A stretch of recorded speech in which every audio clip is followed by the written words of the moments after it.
മഹാലക്ഷ്മി പുത്തൻ വിശേഷങ്ങളിലേക്ക് എല്ലാവർക്കും സ്വാഗതം. അങ്ങനെ ഒടുവിൽ നമ്മുടെ കണ്ണനും നമ്മുടെ മേഘനാഥന്റെ കള്ളത്തരം അറിയുകയാണ്. ഇത്രയും നാളും എന്തിന് ഈ ഒരു രഹസ്യം മേഘനാഥൻ കണ്ണന്റെയും മഹാലക്ഷ്മിയുടെയും മുന്നിൽ ഒളിപ്പിച്ചു വെച്ചു എന്നത് തെളിയുകയാണ് ഇന്നത്തെ എപ്പിസോഡിലൂടെ.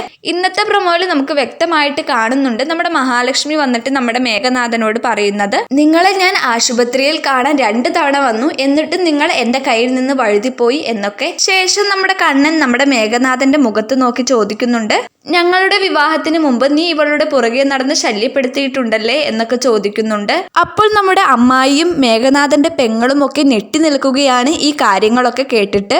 അപ്പോൾ അവർക്ക് കാര്യങ്ങളൊക്കെ മനസ്സിലായി. പിന്നെ മേഘനാഥന്റെ കയ്യിലിരിപ്പൊക്കെ ഇവർക്ക് പണ്ടേ അറിയാമല്ലോ. പിന്നീട് നമ്മുടെ മേഘനാഥൻ റൂമിൽ ചെന്നിട്ട് ബെഡ്ഷീറ്റും തലയണിയും ഒക്കെ വലിച്ചെറിയുകയാണ്. എന്നിട്ട് സാഗറിനെ വിളിച്ച് പറയുന്നുണ്ട്, മിക്കവാറും ഞാൻ അവന്റെ ഓഫീസിൽ നിന്ന് പടിയിറങ്ങേണ്ടി വരും സാഗറെ എന്നൊക്കെ. നീയും ഒന്ന് കരുതിയിരുന്നോ സാഗറെ എന്ന് പറഞ്ഞ ഒരു വാണിംഗും നമ്മുടെ മേഘനാഥൻ ഇന്നത്തെ പ്രൊമോയിൽ കൊടുക്കുന്നുണ്ട്. എന്തായാലും ഒരു അടിപൊളി എപ്പിസോഡ് തന്നെയായിരിക്കും ഇനി വരാൻ പോകുന്നത്. എന്തായാലും നമുക്ക് കാത്തിരുന്ന് തന്നെ കാണാം.